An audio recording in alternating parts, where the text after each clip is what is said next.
We'll start with Malik Tillman, obviously coming off a very good season with PSV. He is being linked to Leverkusen, who are no longer managed by Xabi Alonso, who was off to Real Madrid. It's now Erik ten Hag there. What do you make of that, Malik Tillman to Leverkusen?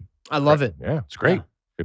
If it ends up being true, that is awesome. It's a good move.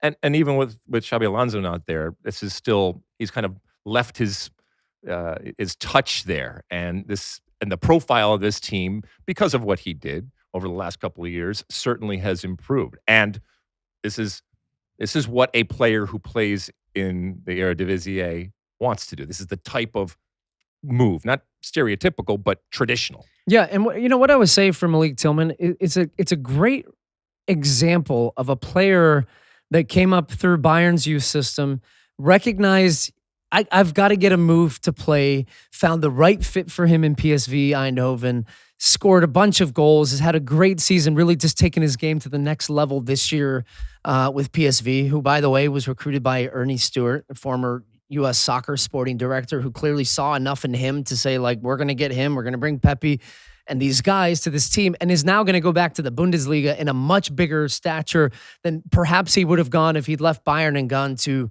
a mid-table or lower-table Bundesliga time at that point in his career. He's allowed himself to develop. His personality and his level now with the U.S. has gone up another level this summer in the Gold Cup. And my hope is that he goes to Leverkusen and just keeps going, because he's going to be one of the big winners from this tournament. Let me go to our resident La Liga expert on this next one. Johnny Cardoso, after impressing with Real Betis, sounds like he is off to Atletico Madrid.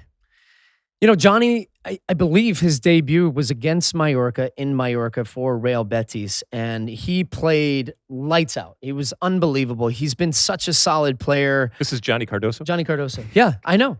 But that's the thing, right? The difference between a player for club and country, and I think a league and a style that fits the type of player he is. And when he came from Brazil, you and I were still talking about this a little, but wow, Betis is a big club, and how's he going to fit in? And the system that he plays and the time and the combination play and the style of football in Spain is perfect for him. Atletico Madrid don't necessarily play the same type of style as other teams, but that's another step up for him now, to be going from a guy that's pretty much playing every week for Betis to all of a sudden a team where you might be rotating because of the amount of games that you're playing. But wouldn't it be crazy to think about from a U.S. soccer perspective that we would have a guy that would be a $30 million player for Atletico Madrid playing in the Champions League, and he can't get a game for the U.S.? No, it would be crazy on the surface, but it would absolutely be a perfect example of what you said, where it's not the best players, it's the best collection of players. And Mauricio Pochettino and the U.S. men's national team in general, for a player like Johnny, as good as he is, he's not good enough where you fundamentally change to adapt to him. So he's going to have to find a way to adapt to the circumstances in the national team. And the reality is that he has not.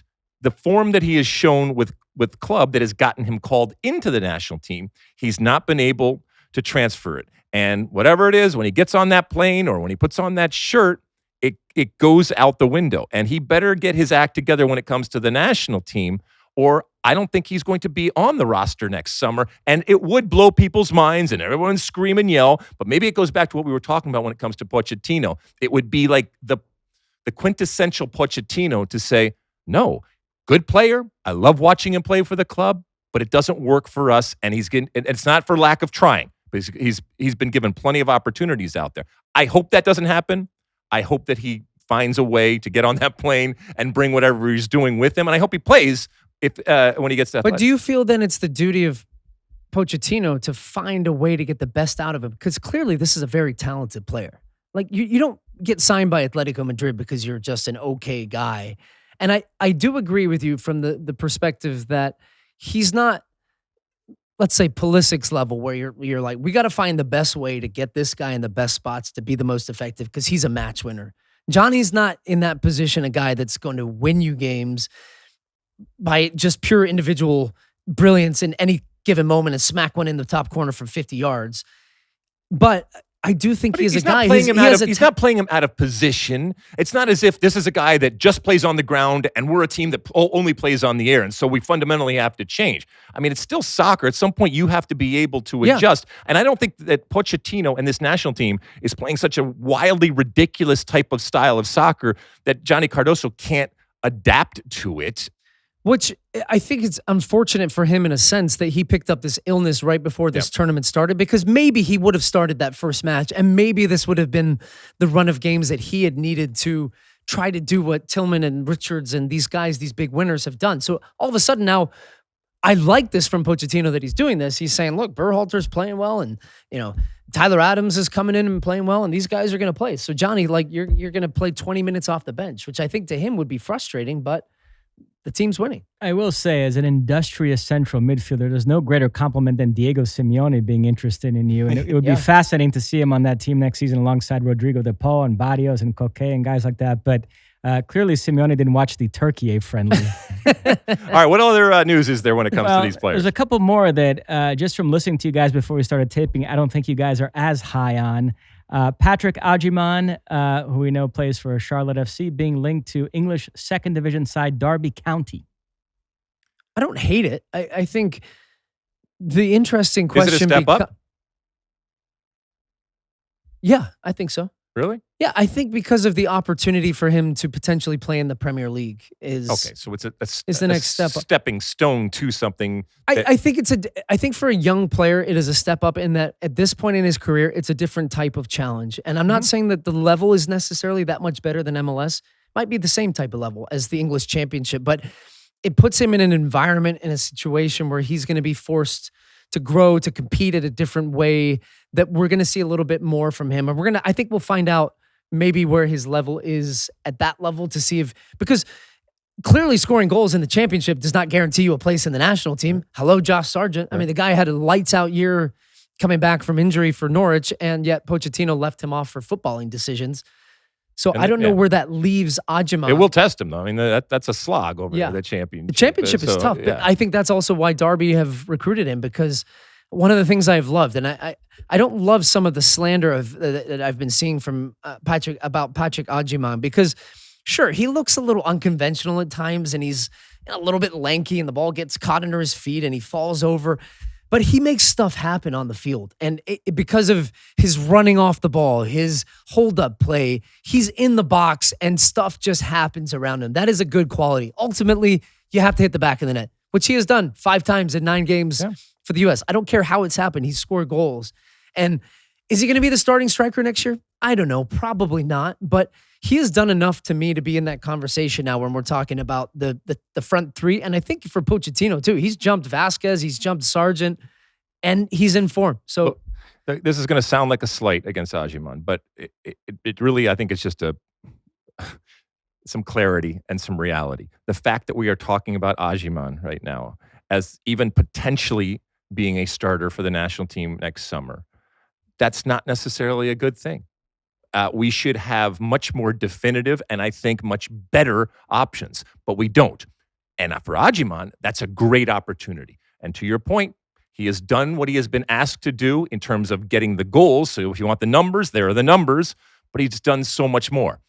Is he the most graceful player on the field? No. Is he going to come in for criticism? Yeah. Welcome to life. All right. Welcome to big time, if you will. People are going to say things to your face. People are going to say things online. People are going to say things behind your back in email, on the phone, on social media, on wherever, on the radio, on TV. That's just part of the deal. And you're going to have to find a way to deal with. And I think he's going to be fine when it comes to that. But ultimately, all I care about is that he's a good soccer player and that he puts the ball on the back of the net. And so far, so good, but he's not even close to the finished product, and I don't know if he ever will be the product that ultimately will make me comfortable going into the World Cup next summer if he's there. The last thing, look, Gold Cup group stage historically, last Gold Cup, Jesus Ferreira scored back-to-back hat-tricks and then couldn't score against the bigger teams.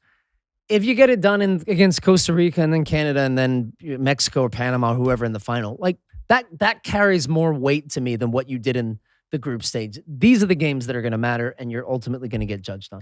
To be fair, he did score against Canada in the Nations League third place match. Now, you mentioned he's young. Are we still considering 24 years old young? No, he's 24 years old, but he's taking a different in the path. U.S. Yes. All right, we got to move on here. A couple more things that are happening. Timmy Weah potentially leaving Juventus to go to Nottingham Forest. I mean, if I'm giving that a grade in terms of how excited it makes me, it's like a C-. Why is that? I mean, Nottingham Forest is a team that's going to be playing European competition next year, almost qualified for the Champions League. Potentially selling Anthony Elanga, who would play ahead of him, to Newcastle was the rumor. He's going to have to fight for his place. I mean, there's the risk that he's running that he's going to be in the same role he's at Juventus, which is playing 20 minutes off the bench and starting maybe 6 or 7 games. Do you want, look, I'm all for competition, but less than a year away. Because again, it's not about whether we like the player or anything like that. If it's specifically about doing well next summer, do you want players having to fight for their place?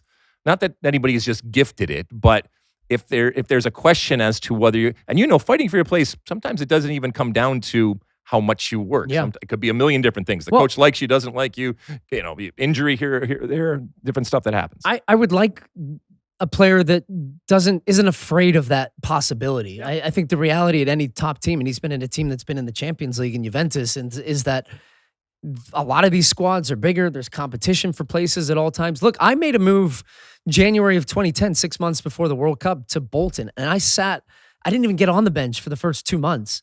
And inside I was thinking, oh man, did I take too big of a risk in this moment? And was that the wrong decision? But in essence, it ended up being an opportunity for me to prove myself and fight. And I was thinking about the bigger picture as well, in that, look, the possibility of playing in a World Cup was huge. But for me, my dream from a kid had also been to play in the Premier League, and I had that opportunity to finally do so, and I didn't want to turn that down. And it all worked out in the end, but there was that risk of making a move 6 months before the World Cup that you don't play, and all of a sudden you fall out of favor.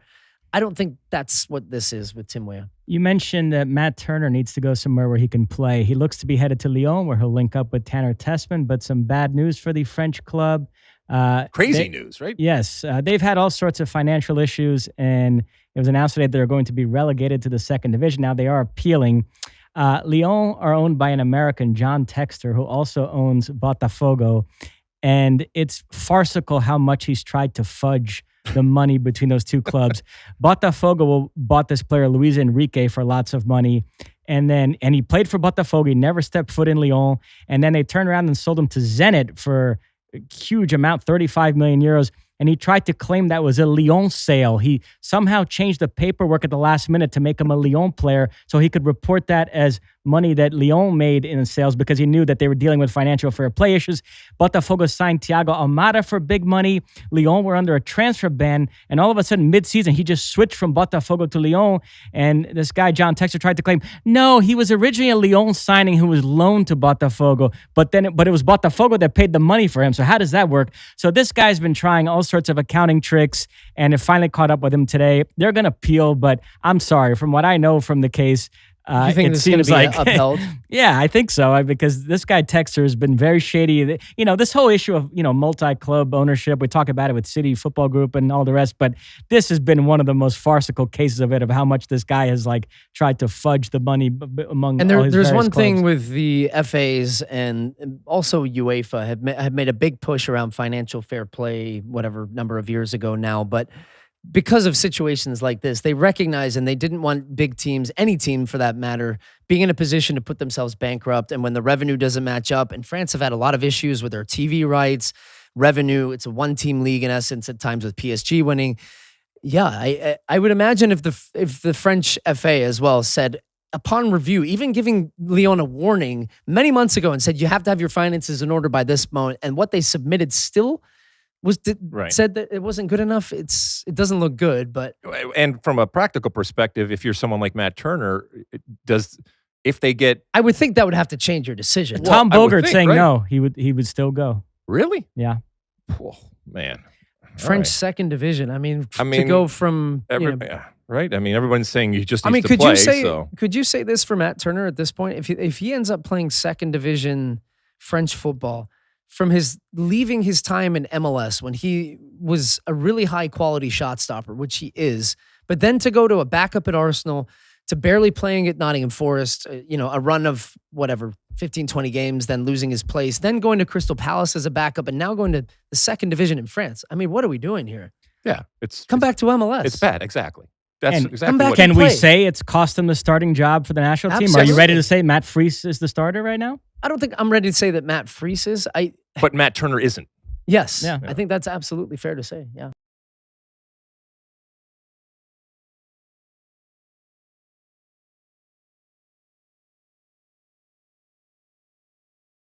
You like that clip? Well, my State of the Union podcast drops twice a week right here on my very own YouTube page. The only way to stay up to date is to hit that subscribe button down below. Size the day, and see you soon.